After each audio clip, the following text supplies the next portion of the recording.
Okay, and we're on. So thank you very much, everyone, for rejoining us here for session 3 in the 2022 PhysiCell Virtual Workshop and Hackathon. This session is going to be presented by Aneequa Sundus, with help from Furkan Kurtoglu. Aneequa is a graduate student here in Intelligent Systems Engineering with a wonderful background in computer science and a wealth of expertise in agent-based modeling and simulation and machine learning.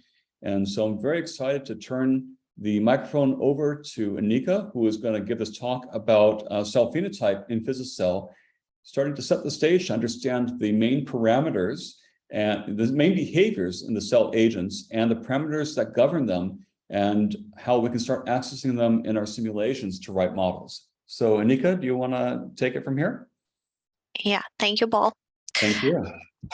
Okay, so this is the session 3, and we will go with cell phenotype. But before I start with cell phenotype, I would give you some background where we are in the system, because like we are working in an agent-based model, so it's there's a background, there's a microenvironment that's going on, and then there is some important note about the time steps, how often the things are updated, and how the diffusion in PhysiCell works. After that, these are the major parts of cell phenotype that we'll go through: cell motility, cell mechanics, volume, interactions, cycle, death, and cell secretion and uptake. So first, where we are in it. So PhysiCell, as you know, is an agent-based model. So in agent-based model, usually there's a stage on which the actors act. So the stage is where in this case, where the diffusing substances, substrates, they diffuse into the environment. And for each substrate, there is a diffusion coefficient, there is some decay rate, they have their boundary conditions. So if we say that they have, suppose it's in air, so this the boundary condition is what is the oxygen value in the air, and then it is diffusing into the system. So these all are defined in an XML configuration file, and they set the stage for your cells on top of that. So if you are a wet biologist, you can think of it as this is like all the chemicals that you added in your petri dish before incorporating some living cells into it. And then are the players. Players are the cells. So cells can be of different types. There's a default phenotype, but then you can add different types of cells: macrophages, bacteria, cancer cells, stem cells, like you name it. So you can make your cell phenotype according to that particular particular requirement that you want to do.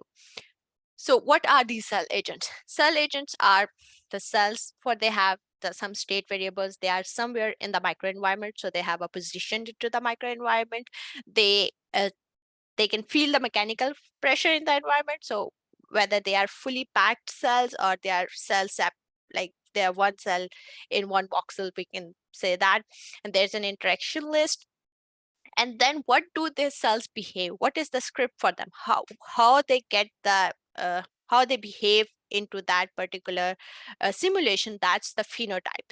So now we are in the phenotype session. The phenotype involves cell cycle. What is the cell cycle they go through? It's a bacteria cells, and it's a life cell cycle. They just divide and then divide and then divide. And then this is flow cytometry cell cycle. So there are different cell cycles that they can go through. What is the volume of the cell? How big the cell is?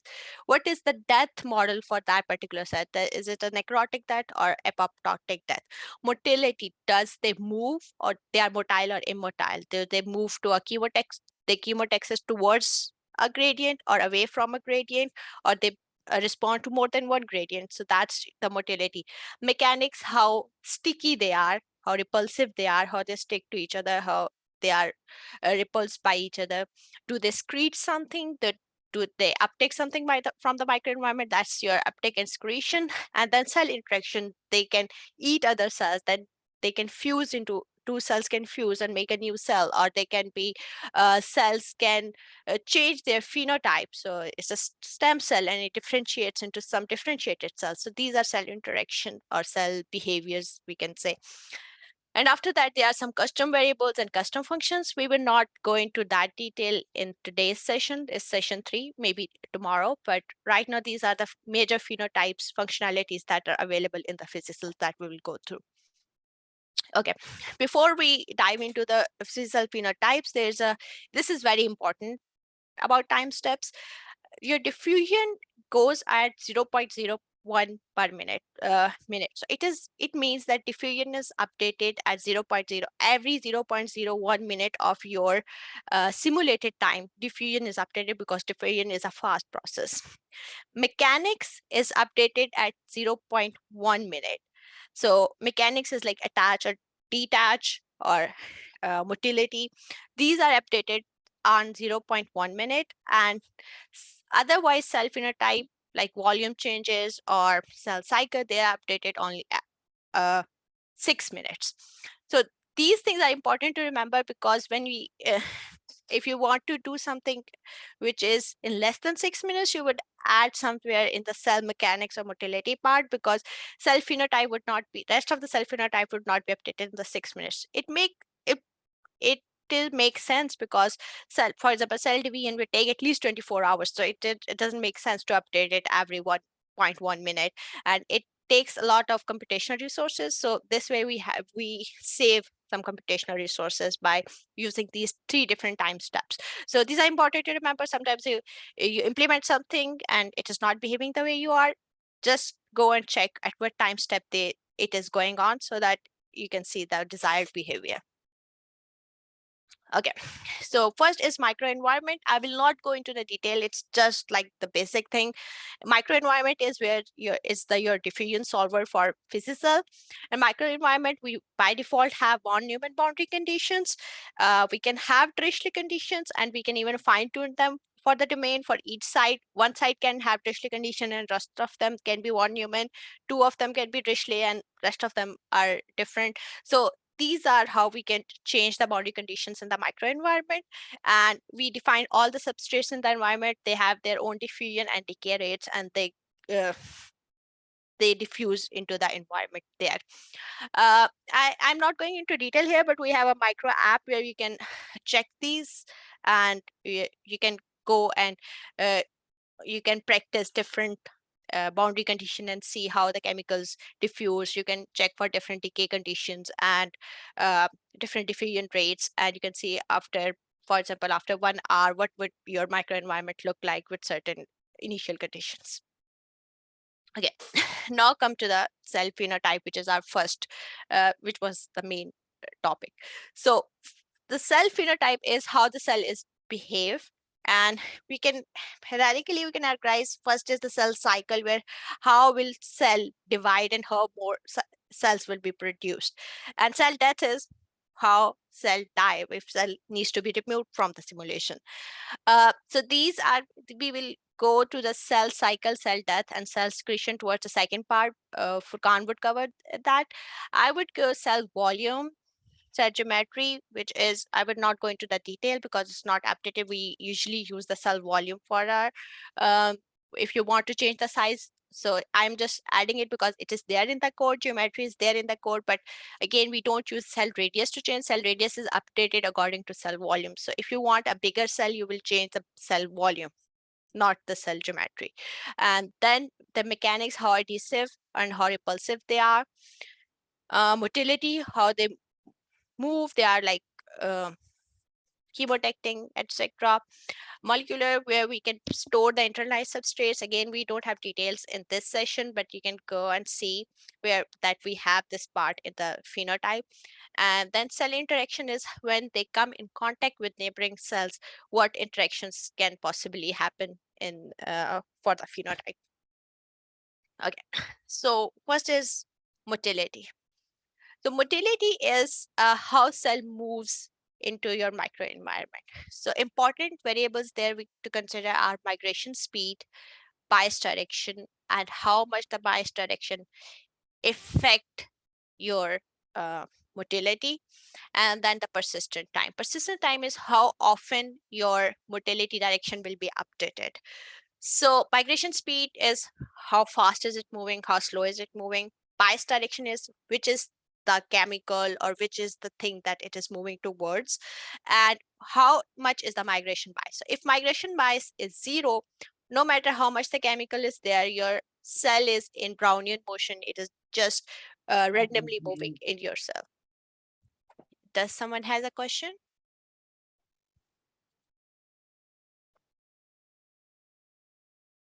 Hi. I think not. Okay. So in motility, they can move in whatever direction they want to move. And if we have migration bias set to 1, then it is deterministic. It will just go straight line into the direction where it is moving. So we want to set our bias and our bias direction and migration bias value in such a way that we have semi-random movement. That's what we hope for, because cells, when they move, they don't move just directly into a line. There is some stochasticity there. So how we define it? We define it usually in your XML file, and how the XML file is generated. XML file is generated from the model builder that we will see in the next session, how it is generated.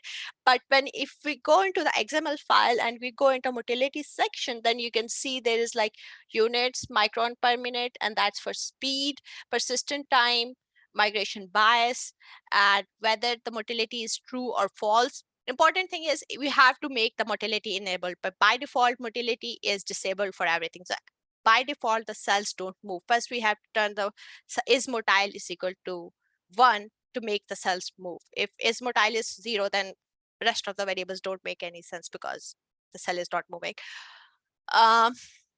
Usually in 2D environments we set it to the 2, and so if you set it to the 2, it will only move into the 2-dimensional direction. It will not go into the 3rd dimension. And then these are the things we can, 1 is up the gradient, -1 is against the gradient. And then important thing to remember is if you make a substrate, you ask it to make into the direction of one substrate, and that substrate is not present in your environment, then your system, your simulation will crash. It will give you an error because there should be a substrate along which directions your cell is moving. So that substrate should be defined in the microenvironment. And then there's this one new thing, advanced chemotactic motility, where we can add more than one substrate. So it's the combination of, so it's suppose there is one bacteria which is chemotactic towards one quorum factor, and also it chemotactic towards food source. So there are two things that it is chemotactic towards. So its motility will be combination of these two. So that's the advanced chemotactic mobility, where you can have more than one substrate, and for each substrate you have the bias associated with it, and then whatever the resultant motility will be, it will go into that direction. So if you want to explore more of the motility, we have these apps that we developed, and you can go and check that. I can open that. Can you see that on my screen? Can you see No. the app? No? No. We only see the PowerPoint, unfortunately. Wait, I will stop the share and then share again. Yeah, it's really tricky on Zoom when you're switching between windows. I share my entire desktop with the risk that comes with that. Yeah, I think that's what I should do. How will I share the whole desktop? I don't know. Do you mind if I answer Mobina's question while you're testing? Okay, sure. So Mobina, you asked if we can do self-avoiding random walks. I think, yes, you could do that by having a quorum factor secreted by your cells and then doing chemotaxis away from the quorum factor. I think that would probably accomplish that. Okay. No, and Julio asks if it's possible to move based on 2 gradients. Yes, there is advanced chemotaxis that can do a linear combination. We'll talk more about that in our sessions tomorrow. Can you see my screen now? It works. Okay. So this is the motility rating app for PhysiCell. All of you can try on your own also. It's available on NanoHub. And so once we launch the tool, it will take you to the where you can set different values and see the behavior. Sorry, it's taking a minute. And so all of the phenotype submodules that we will discuss in this session, we have apps for those where we can check the behavior for each of them. So these are the basic introduction that I already discussed, and this is config basis where we set the domain size, and in the microenvironment we have a tracer just to trace the path of the cells. We wanted to show how the cells are moving. So we have 3 number of cells, they are motile. We say persistent time to 30, migration speed is 2, and migration bias is 0.8. I can set it to okay, 0.8 is fine for like in the beginning. And my bias migration angle is 30. So it is 30 degrees from the x-axis. So cells should move slightly above from the x-axis. And here's the outplot. So I will run that. And the figures would be generated here.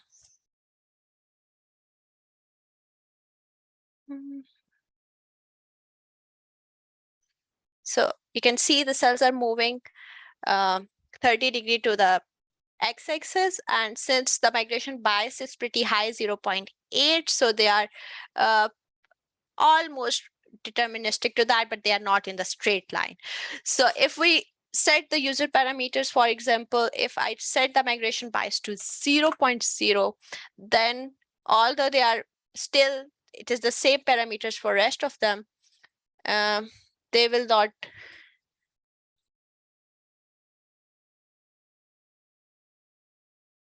So I set the same parameter, but they are all going into the different directions because I set the migration bias to 0. So rest, they don't see the migration bias. They are doing just the random Brownian motion into the domain. And if I set the migration bias to 1, then it will just go directly there.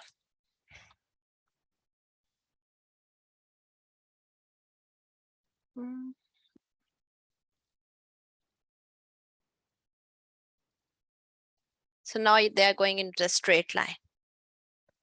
So this is what the motility important parameter is, migration bias, and usually we can keep it between somewhere between 0.3 to 0.8 to it's like it is into the direction, but it's not very deterministic. Migration speed we can change. This is the direction in your simulation. You will get the direction based on your substrate. You are chemotecting towards some certain substrate. You are chemotecting away from certain substrate. And persistent time is how often it is updated. So if we make the persistent time really small, then they change direction very often. And if the persistence time is big, they will keep going into the one direction before checking for direction movement. So we can check that, for example, I set it to 10 and then I run it. So you can see.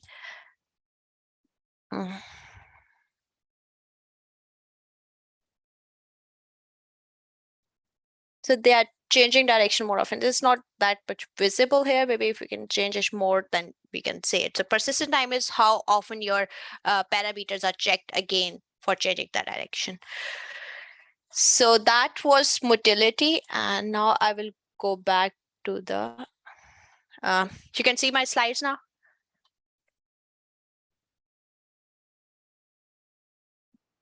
You can see the slides? Yes. Yes. Thanks, John. Okay. So the next thing is mechanics. So mechanics is how much cells attract each other and how much repulsion is there. This is implemented as basic physics, particle physics method, where like two particles, there's an addition force and there's a repulsion force. And there's default model uses a potential functions like potential energies, where they try to balance addition and repulsion forces to find into a stable condition. And you can find the details into the user guide 11.5. The new thing about is cell adhesion affinities.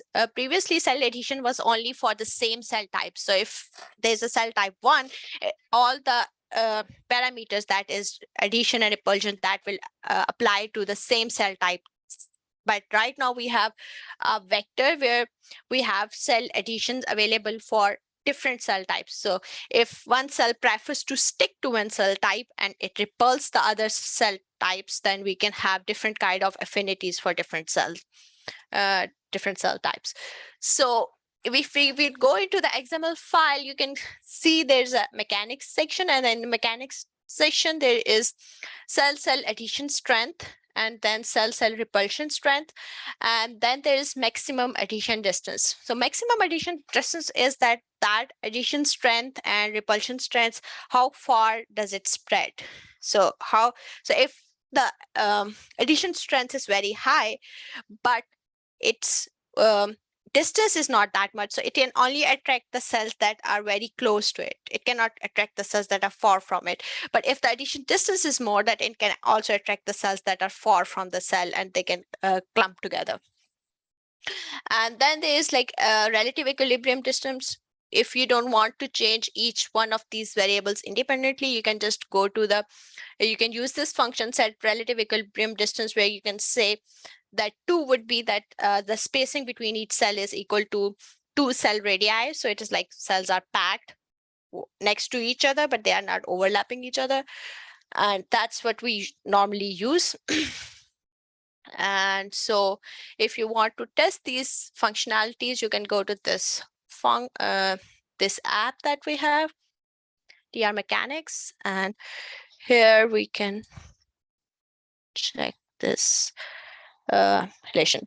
Again, in this app, we are using same type of cells. So all the functions are available for same cell types, but you can have different adhesion and repulsion strengths for different cell types, and they can stick or repulse according to them. But for simplicity, and also this is the last version, so there is only one cell type here. Okay, so this is again basic our domain microenvironment. There's oxygen, but we are not using it. And cell adhesion strength 0.4. These are the defaults that are already present in the PhysiCell. We are using those. And if we run them, you would see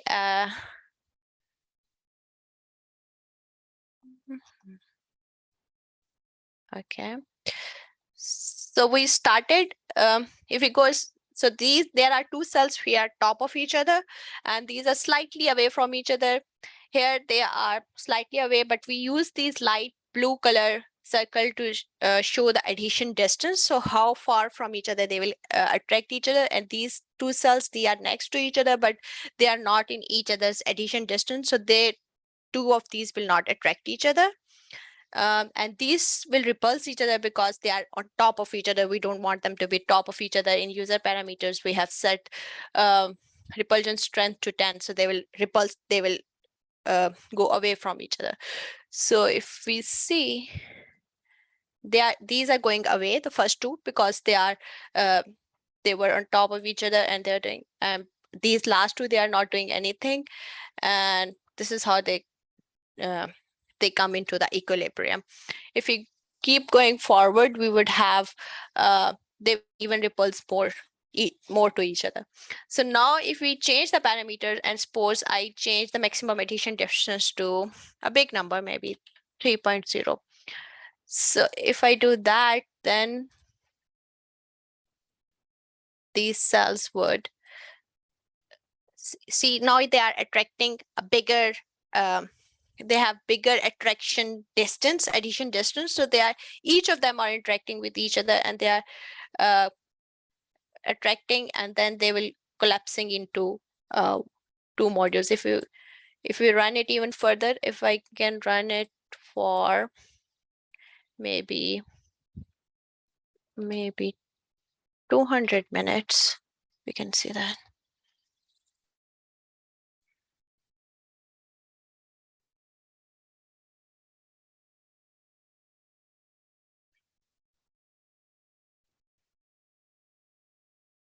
So they are getting close to each other, see, and they made into the 2 clumps, and these clumps are not in each other's adhesion distance, so they are not attracting each other more, and they are not making one big clump. So that's how the mechanics work. So mechanic is like basic physical forces that exist between the cells, and they arrange themselves neatly in the form of a mesh, or if you want to closely packed cells. Okay, so now we have, so next is volume. So volume is the size of the cell, and there are a few things that we need to consider while we're talking about cell volume. One is the cell volume is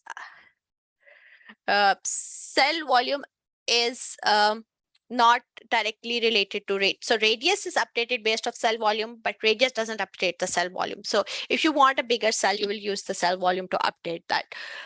And the volume has a lot of subparts. For example, nuclear and cytoplasmic cell volume, so how much solid is there, how much fluid is there, classified fractions, and key parameters. If you go into we will go into the app in a minute, and you'd see there are way too many parameters in cell volume. And the cell volumes, which is VF, is the fluid volume, nuclear solid, cytoplasmic solid. For each, there is a rate associated, how often they are changing.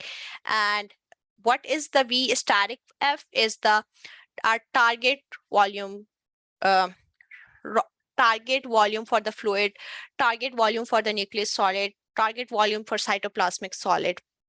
So this is these are the ODs that regulate this behavior. And we want to go to some target volume, and your cell volume will change according to that. So for example, there are total units, total volume, that is 2494. Right now, these are the defaults, and fluid fraction is 75%, and nuclear is 540. Fluid change rate is 0.05. Cytoplasmic biomass change rate, nuclear biomass change rate, and calcified fraction. And then there's rupture volume. Rupture volume is not used in the volume as such. It is as much it is used in the cycle. So cell change, grows in size and then divides. Not divides, like when does it divides, there's like a rupture volume at which point the cell will divide. So the thing is, your cell volume will always try to go to its steady state. So in the volume part of the phenotype, there are a lot of parameters, but you have to distinguish between the state variables and target variables. So state variables are used by inner working of your PhysiCell different functions. They use them for keeping track of the cell volume. Target parameters are where the cell volume tries to achieve. So if you change the state variable, it will not change the actual volume of your cell. It will only change it momentarily, and it will try to go back to its target volume. But if you choose the target parameters, that is that you want your cell volume to reach that target parameter, and that will reach to that variable. So we can see it here. It looks like a very static app, but you would see how it changes.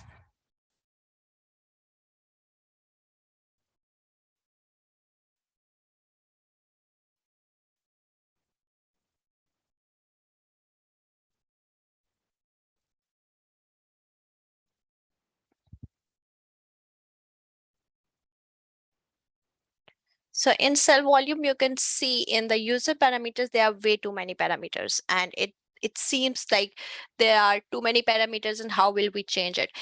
So for convenience, we have divided them into parameters and state variables. So state variables are so for example, if I change the total volume of the cell at that point where I change the total volume will change, but that change would not be constant. Your cell will go back to its target volume. And what is the target volume? Target volume is the combination of target solid, cytoplasm, solid nuclear, fluid fraction, whatever there is. It will go back to this target parameters, even if we change it here.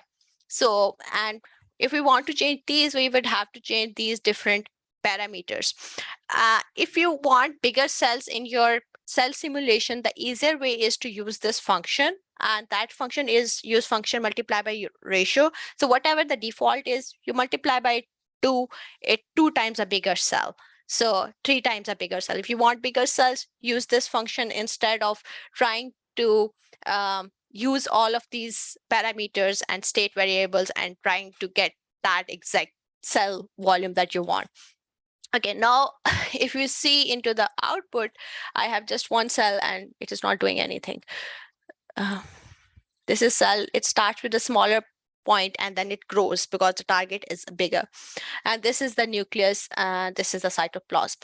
So now I would show you how your systems affect. For example, for total volume, I can make it really big. So right now it's 100 times bigger. So if I run it, your cell would be,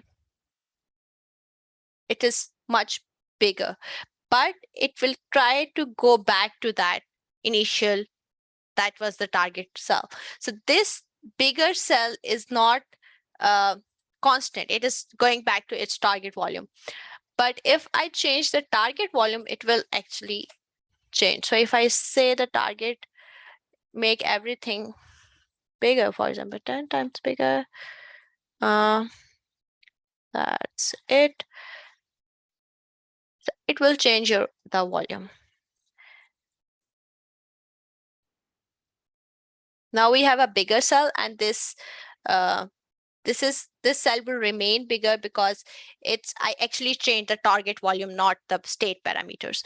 So this is now a bigger cell, 100 times bigger cell than that. It will keep on getting bigger because I added a lot of I guess I added 2 zeros to it. So these are the important parameters. This is we have divided them into 2 parts, so it is easier to remember. Parameters are the one that a permanent change, and your cell will try to achieve that position. And state variables are, they are momentarily change, and your cell will go back to the volume that is by the target volume.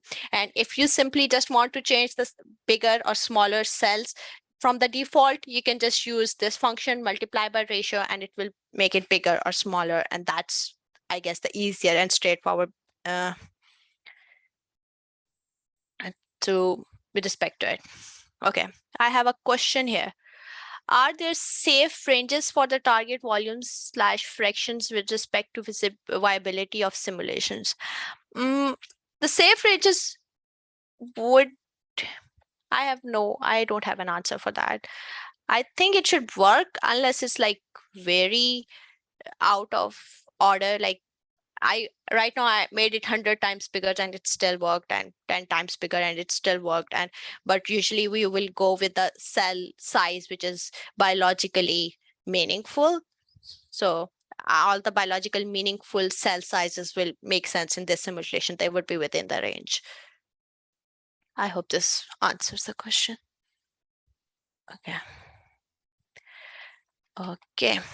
Okay, then there are cell interactions. Cell interactions are where we have cells that come in contact with each other. These are more of like a physical interactions as compared to the chemical interactions through your secretions or uptake or those kind of things. So cell interactions are phagocytosis. Phagocytosis is that if one cell is eating another cell, so it's like it's getting it. So there are only for all these interactions, the main variables are just rates. So dead phagocytosis rate, if it comes in contact with a dead cell, what is the rate at which it absorbs its contents, and it's a scalar. Live phagocytosis rate is a vector. It's a vector because there are different cell types. So when you come in contact with another cell, which cell type is it? And based on that cell type, what is the phagocytosis rate? So it is a vector, and the size of the vector would be number of cell types in your simulation. So it will be rates for each live phagocytosis. And you can have zero phagocytosis for some where you don't want your phagocytosis to occur for that particular cell type. Then cell attack. Cell attack is when you track damage variable. You can attack rate and damage rate, like how often would you, if we come into contact, what is the rate of attack and what is the damage rate. Cell fusion is when 2 cells come in contact and they make 1 cell. Right now it is only available for 1 cell type. So if you have 2 cells of the same cell type and they come in contact, they will fuse and make 1 bigger cells, and their volumes and all of their like nuclear volume, cytoplasm volume, they will add with each other. So their contents are add. Cell fusion doesn't work for different cell types. So if like cell type A and cell type B, and they will not come together. Then cell transformation. Cell transformation is when you want one cell type to transform into another cell type. So we want to change the phenotype. For example, a stem cell, it differentiates into another cell. That is the transformation rate, and you can change that using transformation rates for that. Okay. There is another question. Would adhesion mechanics affect cell interactions? They check for this is not adhesion mechanics that affect, it's the neighboring cells that affect. So when we come in contact with another cell, adhesion is how much repulsion and it is like basic physical attraction and repulsion between the particles. But when we talk about fusion and attacks and these rates, we will have some conditions for that. We will say, for example, this cell type is it, then we want to attack it. And if there's certain damage there, if there's a dead cells, then you want to attack that. So this is different from the adhesions and interactions. Okay. That is all from my side. Then the next is a cycle and death, and I will give it to Furkan, and he will go through these. And these are a bit more tedious than the simpler ones I showed. Yeah, thank you very much, Aneequa. If you would like to stop your sharing, because I will share my screen and we'll use the apps to. Okay, this was the place where we were. So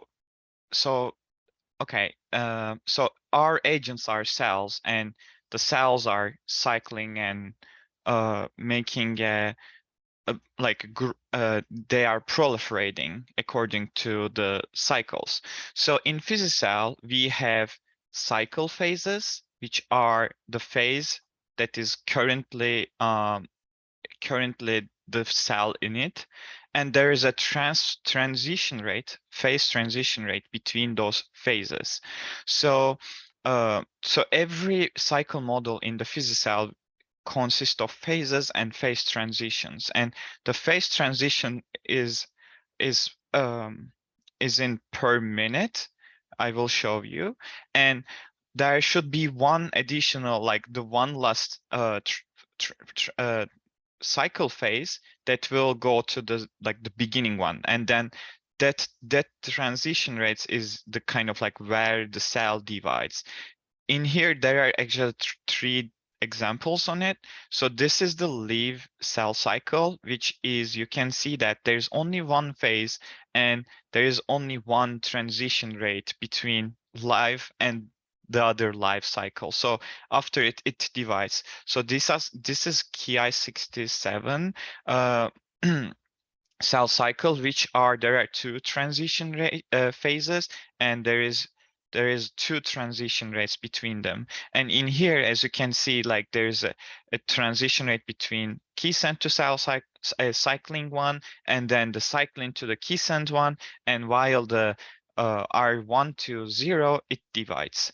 And cells, you can actually reach the cell cycle in the phenotype part, and you can change the cell cycle transition rates with every one.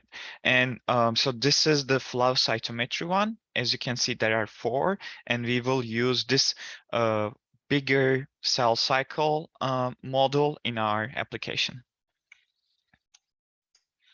So, so we talk about the live, and there are actually, those are pre-built cell cycle models that you can use just using the name. And also you can build on your own, but you need to do more C++, and you need to kind of like create each transition rates and the cell cycle phases between them. And if you kind of like connect properly, you can just create your own cell cycle. But normally users will be using those pre-defined, pre-built cell cycles.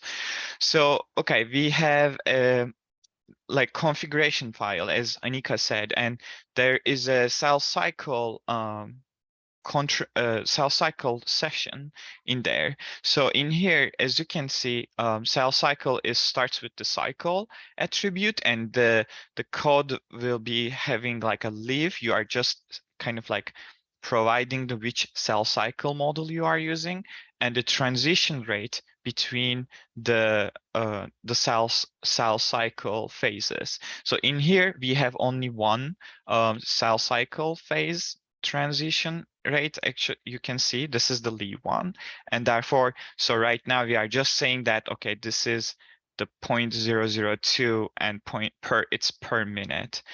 Also, we can have a transition rate which is per minute, or we can use phase durations, which will kind of like as a minute. It's in minute one. And also so while you are using, actually you need to use one of these. You can't use like both, because it's kind of like corresponding each other. And also we can kind of like fix the duration.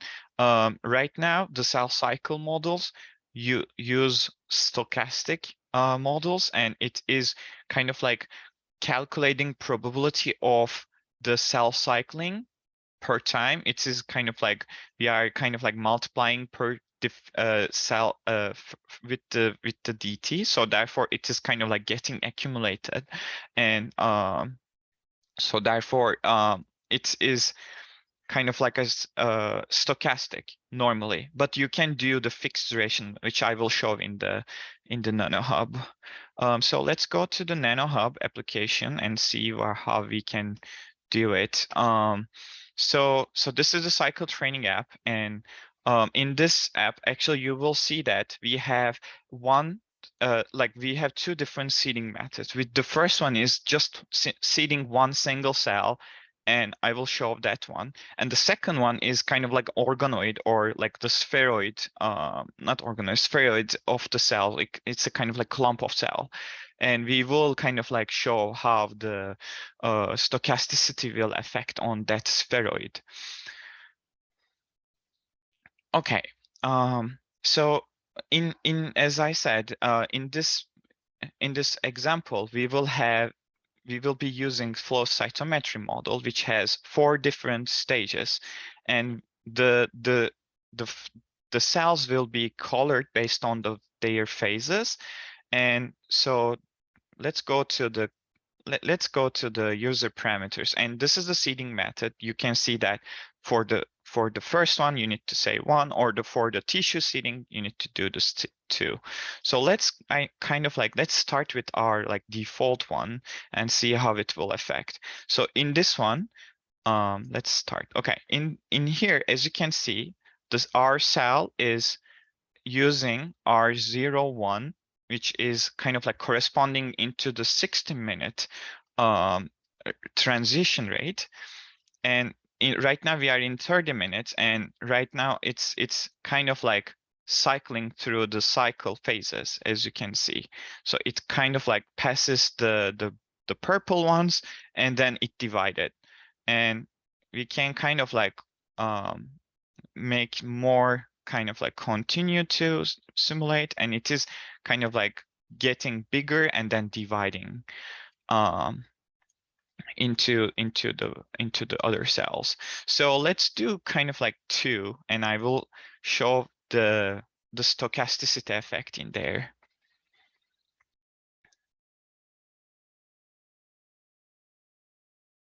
So because this one has more agents on it, it is slower than the previous one. But we can kind of like show while it is simulating. Okay, we kind of like seeded in a circular shape, and every cell started in the like G0, G1 phases, which is colored in orange.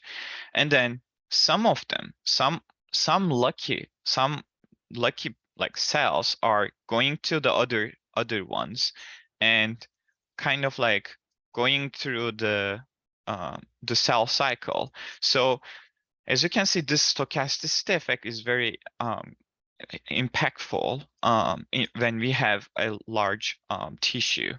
And let's do fixed ones and simulate it again. And sometimes NanoHub is not canceling, and so therefore I will just refresh it.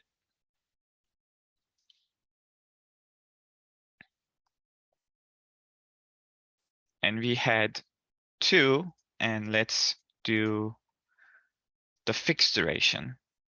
This is just corresponding 60 minutes in the phase durations.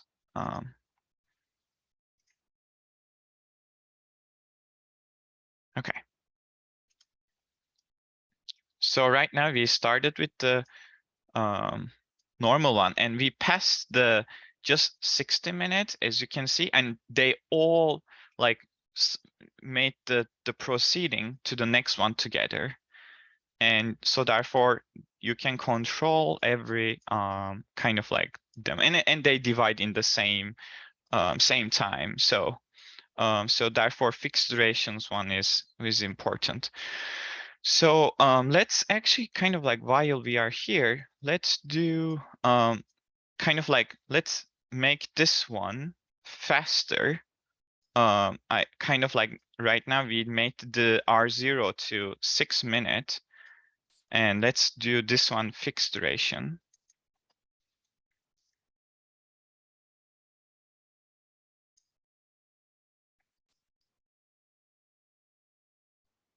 Okay, the cells actually proceed to the next phase, transition phase, in 6 minutes. So therefore we are not seeing that kind of like the orange one. So the orange ones, the like orange to the yellow is proceeding very fast in just 6 minutes, while the other ones just 60 minutes. So therefore you can control the cell cycle in every time step. Okay. And one last thing I would like to show is the arrest functions. We have arrest functions in PhysiCell that will kind of like arrest the transition between the cell cycle according to the given rule. In the first example, this is an exemplary arresting function. In this exemplary, we have a kind of like looking for the oxygen threshold in millimeter mercuries. So right now in the microenvironment we see it 20. So but we set the transition rate, or sorry, I would like to make this one equal, so therefore yeah. So this is just affecting the first transition rate, by the way. And right now let's simulate it with this one, and I will explain while it's simulating. So in here we kind of like set the threshold of oxygen, and the cells are looking for the oxygen value in the microenvironment. And if the value in the microenvironment is larger than 24, then they will proceed to the next phase. But in here, we kind of like we seeded in the all cell into the 20. So therefore, the all cells should be, let's also kind of like draw the substrate.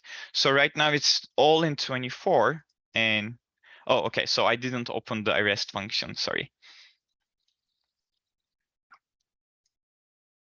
I turn on the arrest function and it is 24. And let's go back and rerun again. Yeah, sometimes like making so many changes in NanoHub, it doesn't kind of like reflect that much. So I will refresh again and then make the same thing. Okay, let's go to the parameters, and we will have the tissue seeding, and we will have the arrest function, which will arrest our cells if the cell is not seeing more than 24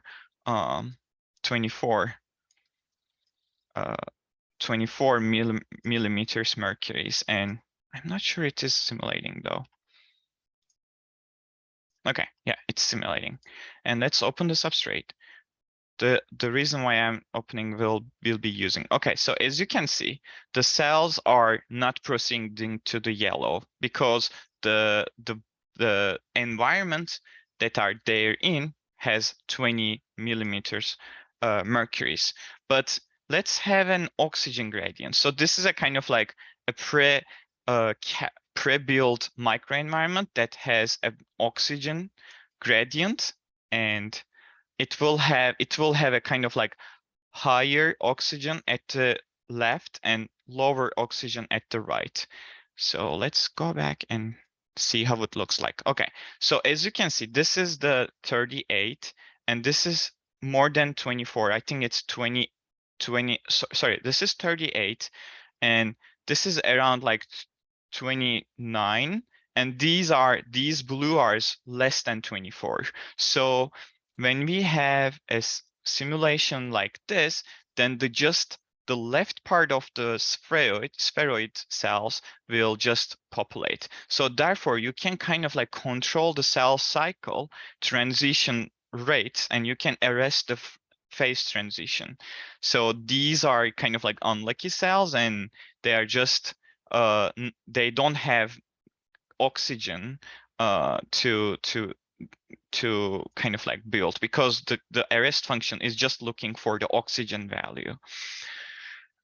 So we can build different type of arrest function actually. So we can look for the chemokine threshold. We can do, so in the chemokine threshold, let's do this one. So in here, the arrest function is just looking for the chemokines. And so let's not kind of like putting the arrest function to the oxygen and just use the chemokine. So the cells are secreting chemokine, and if the chemokine level is more than 10 millimolars, and then they will not divide. So this is kind of like working in another way. So this might be kind of like corresponding to the biofilm quorum sensing, and they can, for instance, the bacteria are kind of like secreting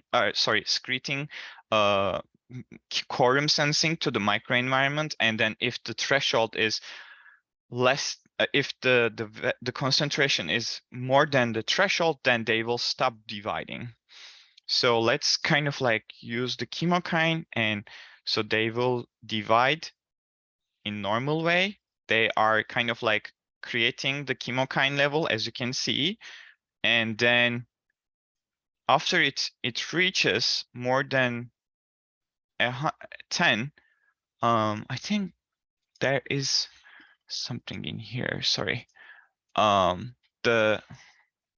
the inner part will, okay, so let's make this one 5 instead of 10. And let's see what will happen.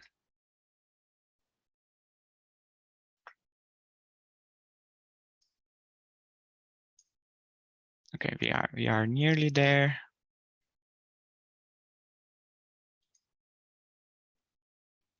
Sorry, I need to again, because we are using cloud computing in San Diego. Sometimes it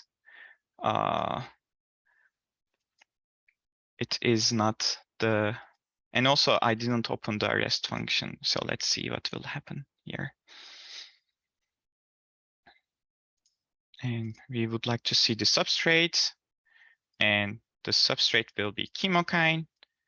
And let's see what will happen. Okay, so the cells are, okay, we are right now, as you can see, we are arresting the second transition, which will kind of like look for the value, and the value of the chemokine in the middle is higher, so therefore the outer cells are dividing. So those are kind of like what you can do in your kind of like multi-scale simulation. So we can use the pressure level. So as Aneequa talked about the mechanics part, the cells are cells have a pressure in it. So therefore, if the pressure level is higher than the value that is given in here, so therefore they will not divide. So, and as an example, another example, the volume. If the volume of the cell is not greater than some value, some threshold, so they can just arrest the specific part of the transition rate. So yeah, this is a cell cycle, and if you have any questions about the cell cycle, please speak up. And if you don't have, I will just go to the death.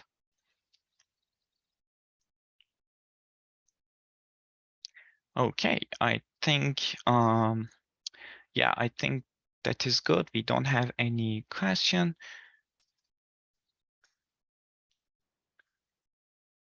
Sarhi has a question about, is the pressure only calculating number of neighbors or also considering distance to the neighboring cells?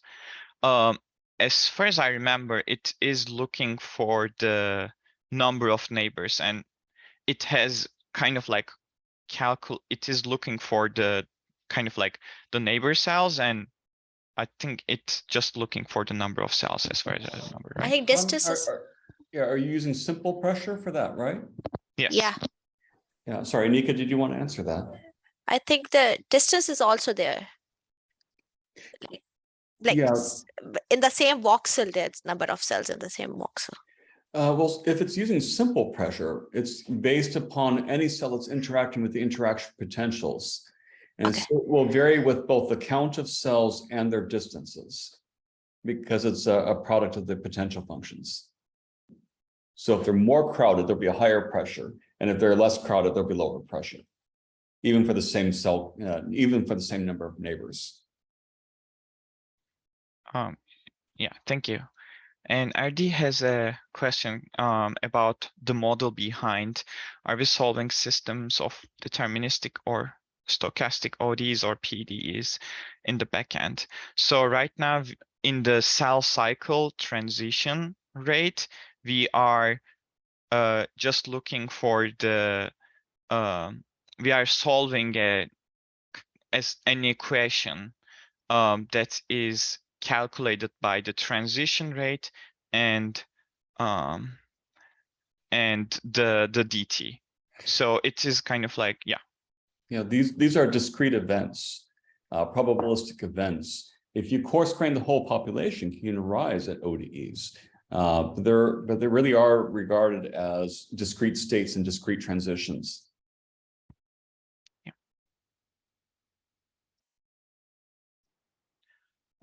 If we don't have any questions, then I will go to the death. All right. So in PhysiCell, cells are dying in two different ways, in normal biology. It kind of like replicates a normal biological, two of the death type of biological dying ways. The first one is the apoptosis, and the second one is the necrosis. So actually the death is also kind of like coded in the way that the cycle coded. So as you can see, there is a cycle, the death phase, which is apoptotic one. After they started dying, they are just going to the apoptotic phase, and then we have a transition rate, or the apoptosis rate we call. They are getting removed in the simulation.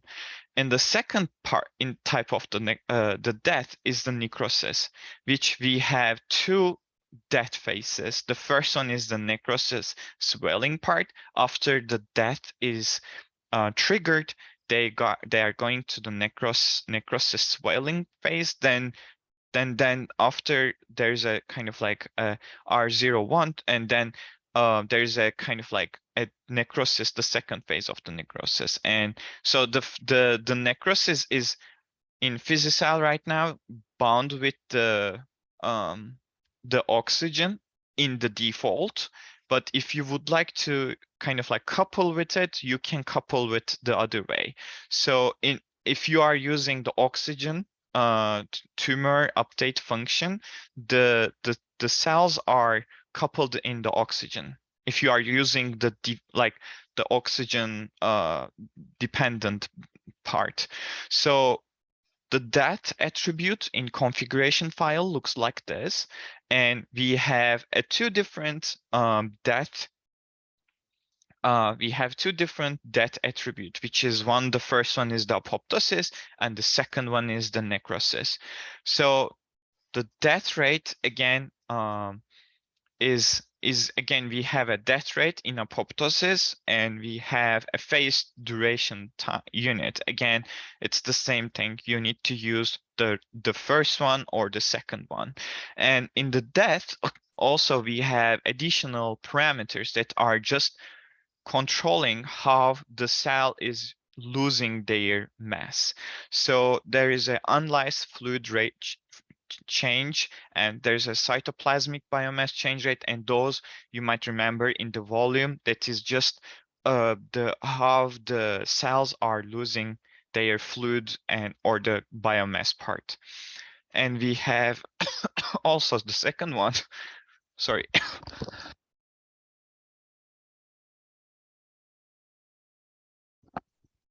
We have a necrosis part. So as you can see, we have two different part of the duration part. And let's go to the death applications. And this is the death. Yeah, let's open it.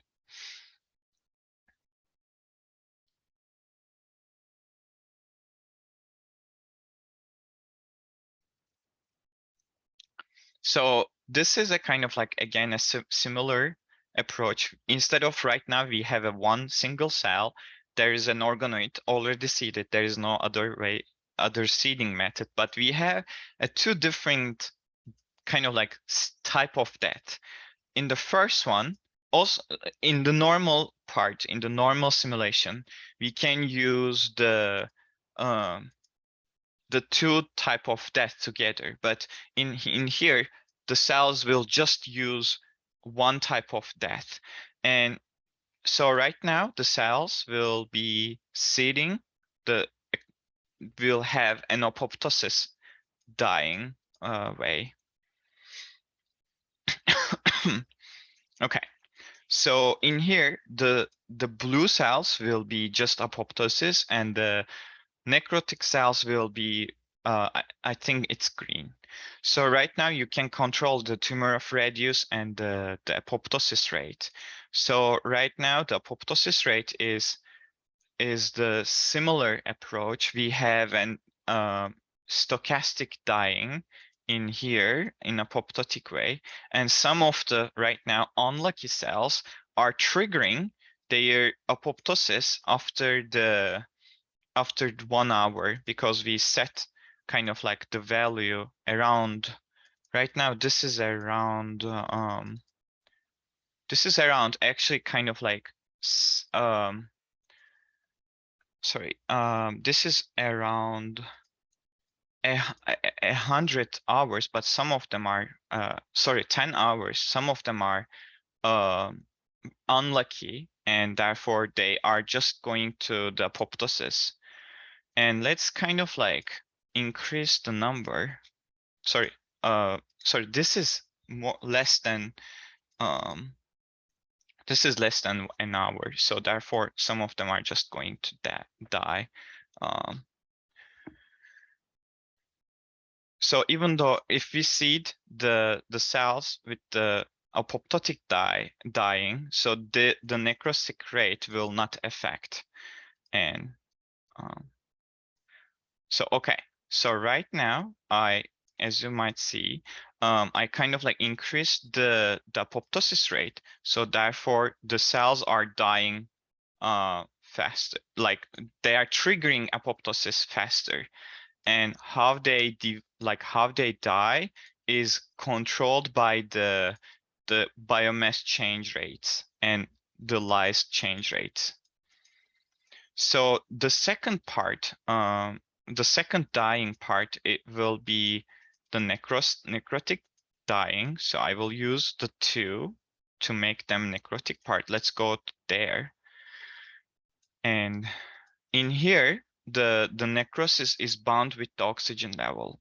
As you can see, the oxygen level in here is 1, and the oxygen maximum oxygen necrosis maximum threshold is set to 2.5, which will actually we will see the maximum threshold in the dying part. So let's go and see okay, so right now the cells are in the living phase in the 0 part, and we have a triggering which has very less oxygen level, and they are dying according to the necrosis part.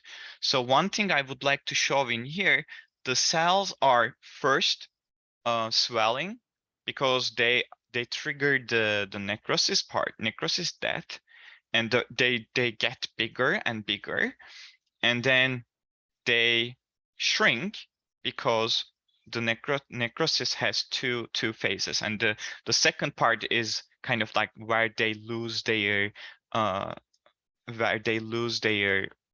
volume and their substances. So, and what we can do to show that, let's do kind of like initial conditions as, let's say, 10, and let's simulate it. Sorry, also I would like to do the Dirichlet boundary conditions 10.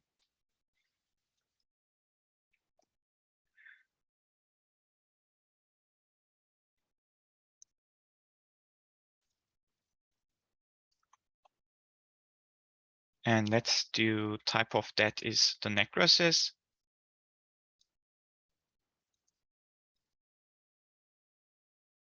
So right now cells are kind of like happy because they would like to, they don't die because of the less oxygen. So the necrosis has a two different threshold. The first one is the starting threshold, which is kind of like the ratio with the ratio between the maximum threshold. So right now the maximum threshold is 2.5, and so when we do, for instance, 4.9, which is a value between 5 and 2.5, the triggering necrosis will be kind of like in a different value. So what I would like to say is the triggering threshold is 5, but we have 4.9. So therefore, the less cells will trigger their necrosis. And if we have the less than the maximum threshold, they will just go with the maximum threshold, the maximum rate of the necrosis. So these applications are online, so you can try with different values, different biomass change rates, and the different biomass change basically, and yeah, analyzed. And okay, the last one will be, I would like to close this one too. Okay. And the last one will be the secretion. Okay, the secretion is a kind of like different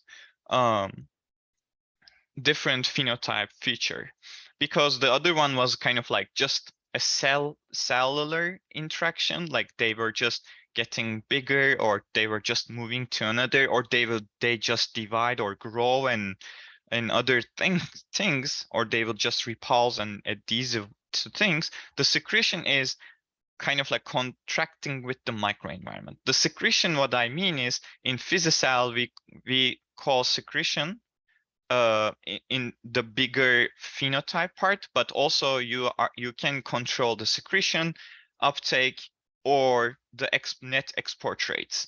So in the BioFVM, which is the reaction diffusion solver, we are using this differential this equation. So the first part is the kind of like the diffusion part.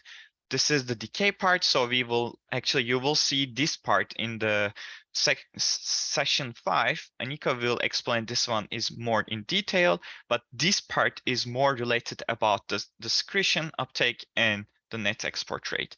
So the first part we would like to look for is the uptake. Let's start with the uptake part. So the cells will uptake their the chemical from the microenvironment, and so there is an uptake rate which is per minute. It is multiplied by the concentration in the current voxel, and they will be kind of like multiply with the volume of the cell. So the cells will uptake some chemicals from the environment according to the uptake rate. And secondly, the secretion is kind of like the reverse part. So the cells has they are just secreting, or kind of like releasing some chemicals to the microenvironment with a given secretion rate. But in here, we have a target concentration in the voxel and the current concentration in the voxel. So therefore, if the concentration in the voxel is close to the target concentration, the secretion is getting less and less, and it will kind of like, you will see a kind of like decreasing over time. And lastly, we have Aneequa kind of like added this part, which is the net export rate. So in here, as you can see, the unit for the secretion rate and uptake rates are just per minute, while we are using total substrate as per substance per time. So right now in here, the cells are using concentration while they are secreting or uptaking. In the net export rate, they are just releasing or uptaking and at not given amount. So this is more important for the if you would like to control how much substance that is released. And again, this equation will be discussed in microenvironment, especially the left part in the session 5, sorry. The differentiate, so the important parameters, as we discussed, net export rate is just the substance per time. So in the configuration file, this is how they look, and we will see the example of this same example. So in here, there will be 3 different cell types, and each cell type is kind of like doing a different one. The first one is uptaking, kind of like we'll see uptaking a different values. The second part is just changing the secretion part, and the third one is the chemical C. So let's go and use the secretion training app.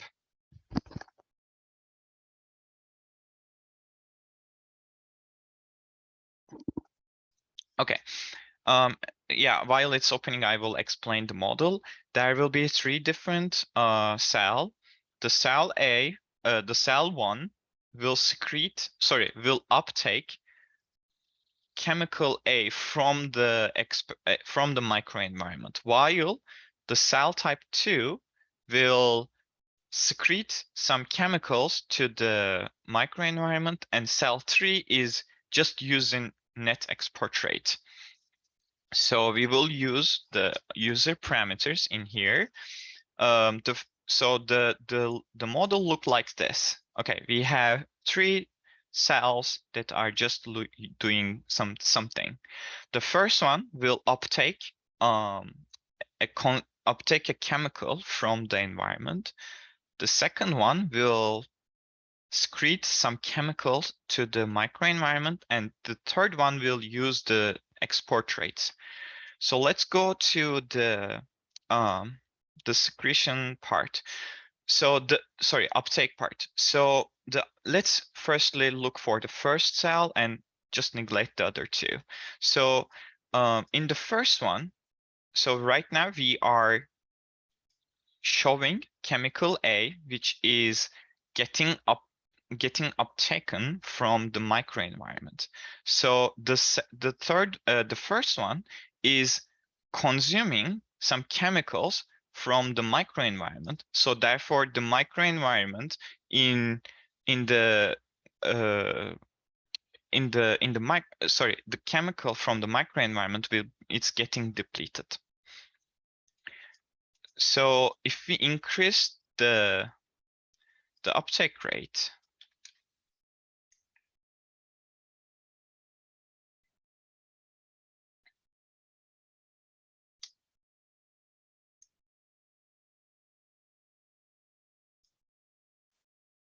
the depletion is, so in the first one, you might see that there were so many small decimals in here, but we increased the uptake rate. So therefore, we are seeing much bigger depletion in the microenvironment.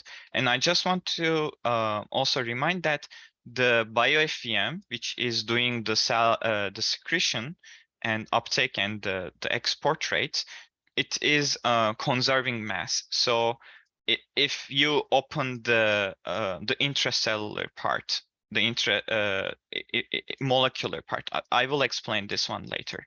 But so right now it is secreting or depleting chemicals from the microenvironment. And the second one is the secretion rate.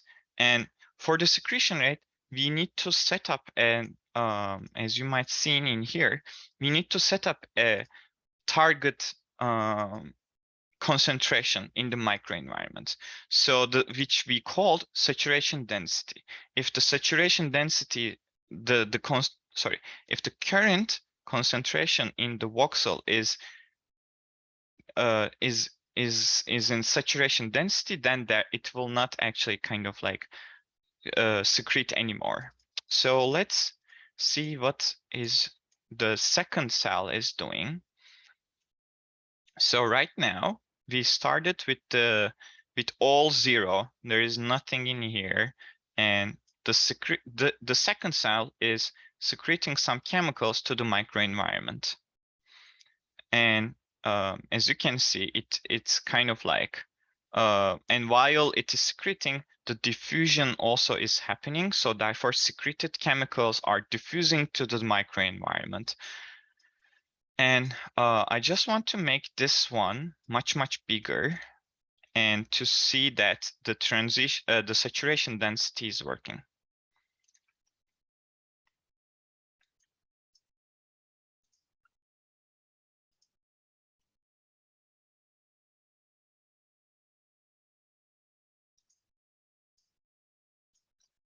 Okay.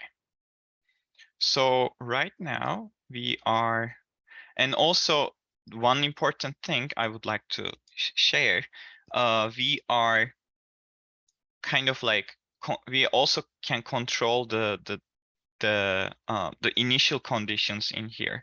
Right now it's 5, and for every chemicals, and right now for the chemical B, we started at 5. So it is kind of like increasing the value in the microenvironment, because this cell is secreting some chemical B. And let's actually make this one very big. And let's make this one 1.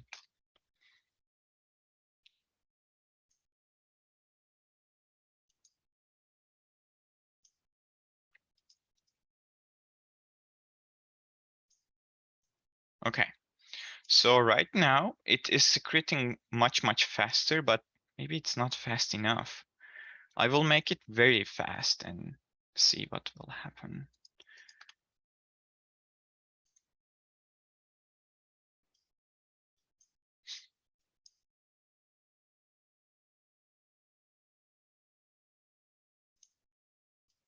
Okay, this is very fast. And so after a while, it reaches 10 in here, and the diffusion rate is not that big enough. So therefore the diffusion is kind of like happening in here, and the kind of like the last part is getting higher and higher. Atul has a question. Are the total secretion uptake by an individual cell limited in any way? So we don't have any kind of like uptake rate limitation, because so if, of course, if there is no chemical in the microenvironment, it will not uptake anything. It will just go to the zero, and it will not uptake anymore. But for the secretion, each cell is looking for the concentration where they are. So if the concentration is kind of like in here is very high, it's 10, then it will not secrete anymore. So while let's say we have 5 in here, of course, and let's make this one 5 instead of 10, and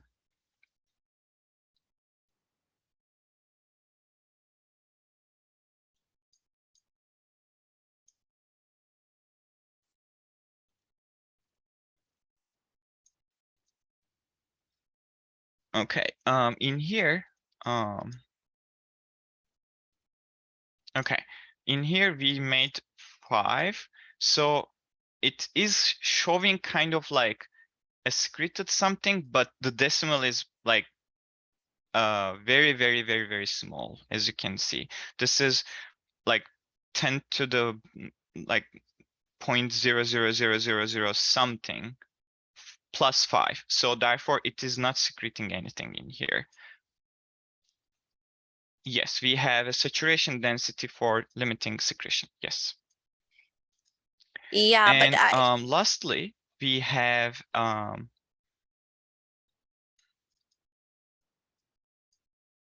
it's only a function of microenvironment and not dependent on the cell capacity to secrete. Right. yeah, it doesn't. Yeah, you will have to control that through intracellular models.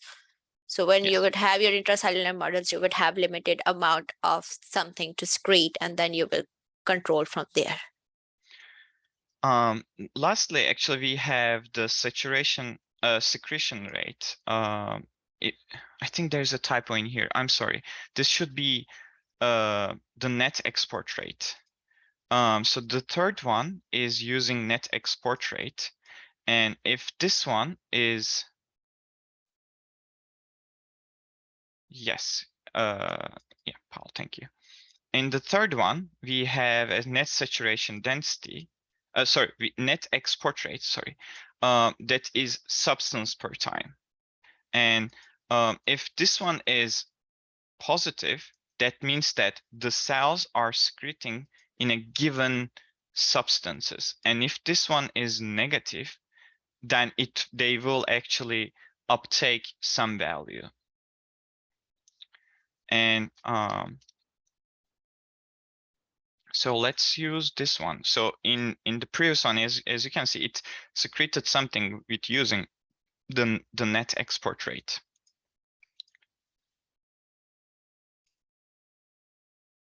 And in here, it depletes some values in here.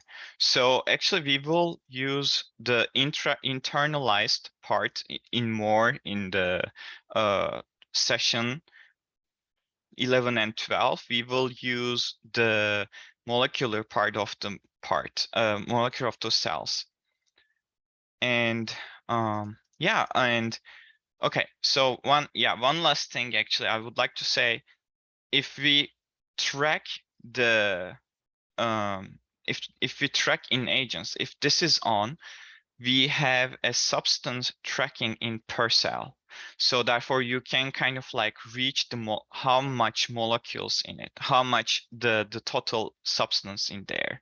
So we will use these substances, internalized substances, while we are using OD kinetic modeling. And if you make this one on, then it will just actually kind of like track what we have in each agents. And yeah, this was the last application. and I think, yeah, we have 4 minutes.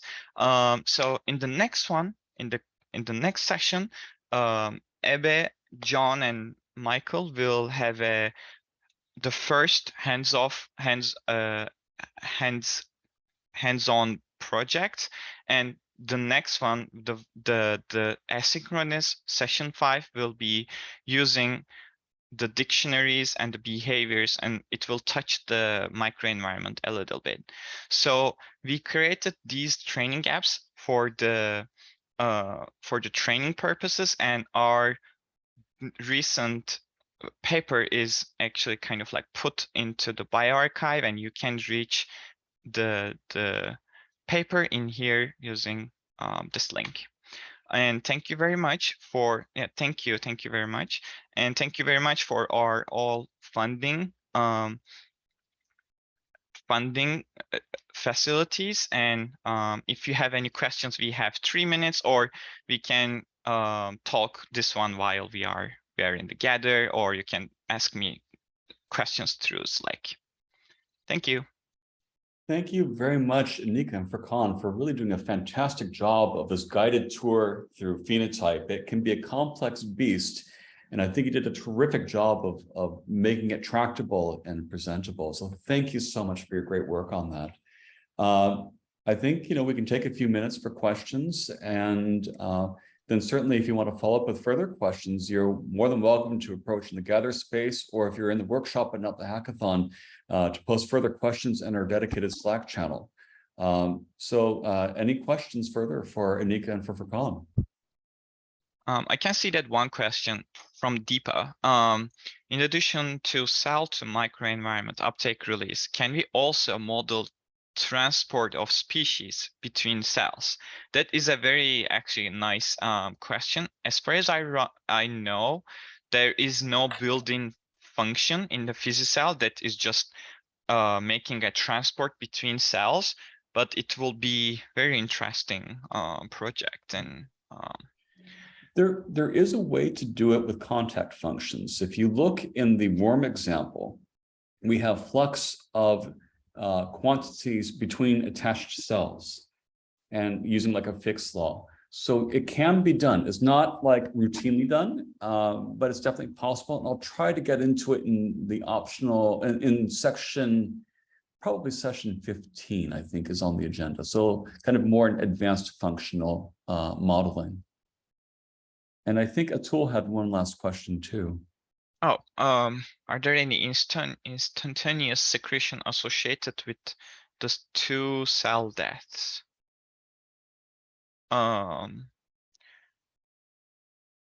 Two types of cell deaths. So right now, they are secreting their substances while they are dying, and if you would like to kind of like die in a very faster way, you can make the dying when you change the biomass change rates while dying, then very fast, like 9E99, something very fast, then they will just make the very instantaneous secretion after they die. Right. I think further to that question, I need to dig into the code and remember, but I believe we set it to cut all the uptake terms by a factor of 10. So all uptake rates get cut by a factor of 10 when a cell enters the death state. I think all secretions get turned off. And there are no other like automated, I think export also is turned off, by the way. Now you can write in your functions, which we'll discuss a bit tomorrow, you can say, if my cell is dead, then turn on or off a secretion rate and further modulate that. So you can definitely change those states manually as part of a model. And I think automatically they're cut by a factor of 10 for uptake. So you still have them contributing to gradients, and you have secretion turned off right now at the time of death. The other thing that is interesting is there is good reason to think about having dead cells release debris, like apoptotic bodies, for example, or gunk, or pro-inflammatory factors and things like that. But that would need to be something that you design as part of your specific model. I will show an example tomorrow in session 6, where we will indeed have dead cells release debris and use that to help attract macrophages. So that's something you can build, but it requires additional hypotheses and modeling. And right now it's not automated. But I like the way you're thinking. Any other questions, or should we maybe take a 30-minute break? I think breaks are great. Thank you so much, Furkan and Aneequa, for a really great job. And we will post this recording